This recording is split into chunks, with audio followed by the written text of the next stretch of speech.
We now know that Obama's Department of Justice immunity agreements with Hillary Clinton's lawyers, Cheryl Mills and Heather Samuelson, get this, to dispose of evidence and evade federal law.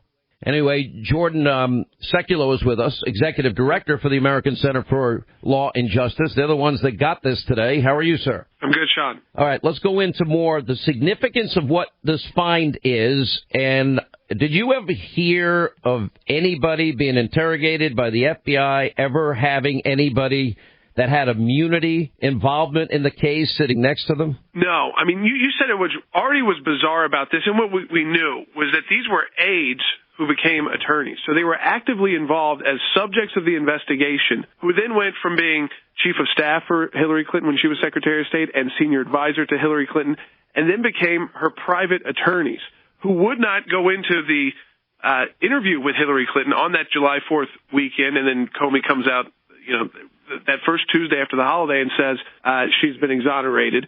But they wouldn't go into that without getting immunity from criminal prosecution for themselves for the documents that they were going to hand over. So they were not just acting as attorneys or counsel, but they were active subjects to the investigation who, before sitting down with the FBI, got the Department of Justice to grant them immunity from criminal prosecution for anything that was found in the investigation. And then it went a step further, like you said, which was not just about what happened to Cheryl Mills and Heather Samuelson, but they actively decided that they would help Hillary Clinton conceal this information from the American people by saying, even though we're taking your laptop, it's not in our custody, and thus it will not, and they put this down in writing, it will not be subject to FOIA requests, Freedom of Information Act requests from groups like the ACLJ, because it won't ever be in our custody, and we'll destroy it for you when we've done our investigation. So in other words, the evidence has already been destroyed.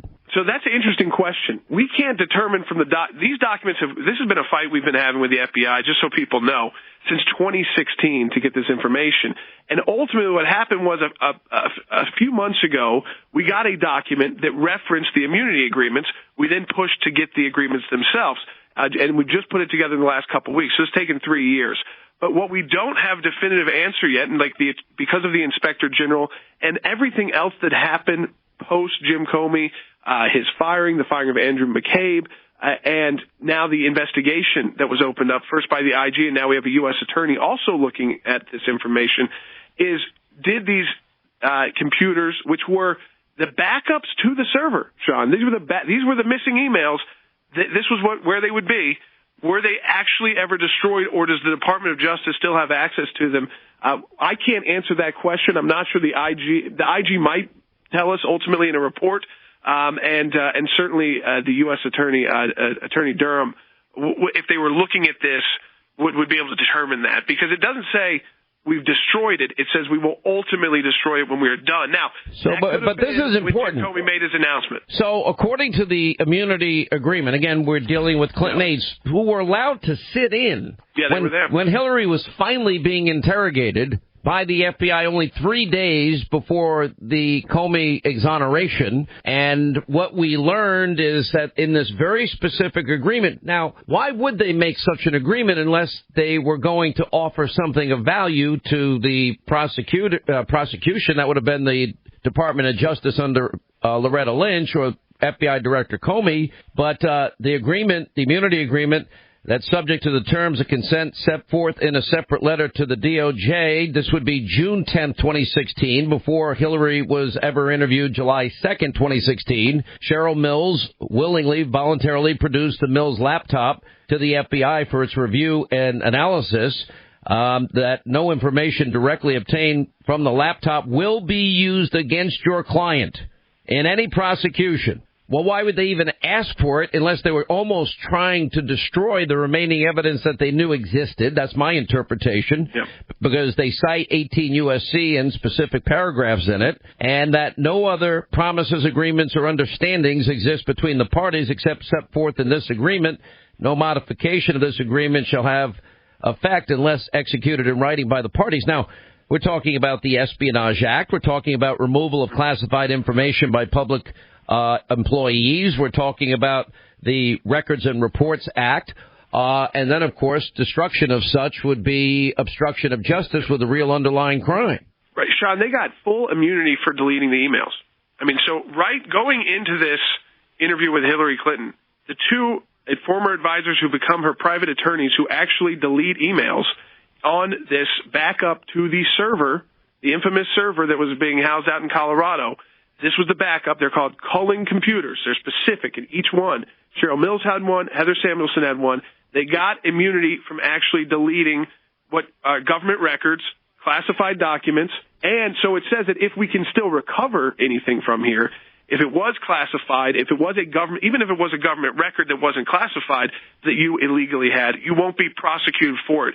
We combined it, too. How much immunity was granted here?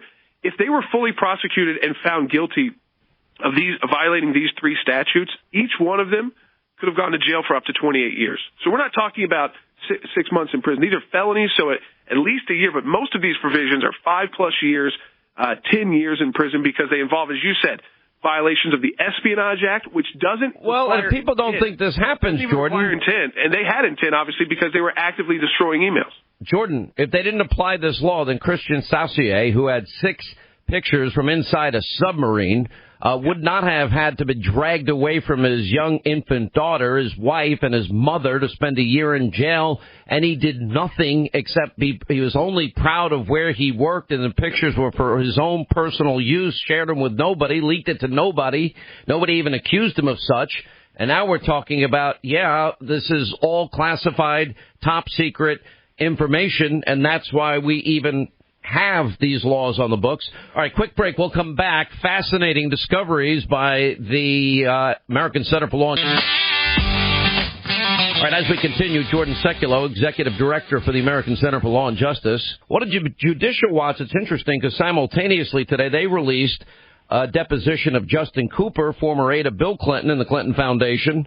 And that's the guy who registered the domain name under ClintonMail.com for Hillary Clinton when she was Secretary of State, and he admits that he spoke with Cheryl Mills 1 week prior to his deposition and let her know the deposition had been scheduled, and he also said that he worked with Uma Abedin, Clinton's deputy chief of staff, to create the private email system, but he can't recall if Clinton had any input in its creation or if he wiped the original server. I don't believe that for a second.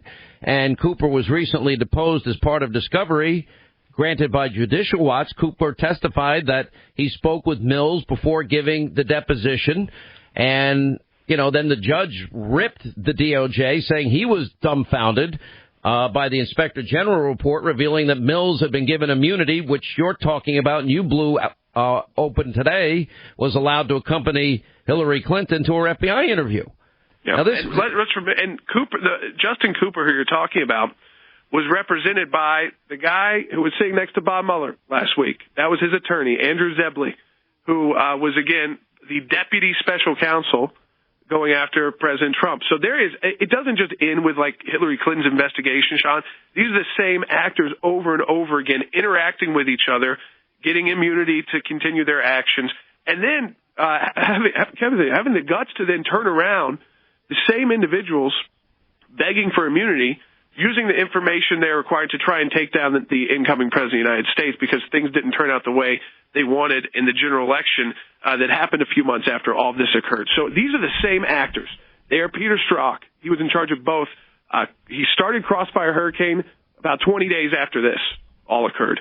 But remember one last thing, and that was, remember, she got this in June. These two, Heather Samuelson, Cheryl Mills get this in June. Hillary is interviewed with them present on July 2nd, 2016. The exoneration Comey, even though Comey admits they were marked classified top secret on a secret server. And then immediately thereafter, then they begin, Operation Crossfire Hurricane, which is now Operation Crossfire Boomerang. And we now see that they protected their favored candidate. And they did it in a spectacular fashion, in a way, last question, that no other American would get away with. We have about 10 seconds. Absolutely not. And these individuals should be very concerned. The Comeys, the Strzoks, the McCabe's, they are the ones who will probably end up being in trouble here, even more so than Cheryl Mills and Heather Samuelson. All right. Thank you, Jordan Sekulow.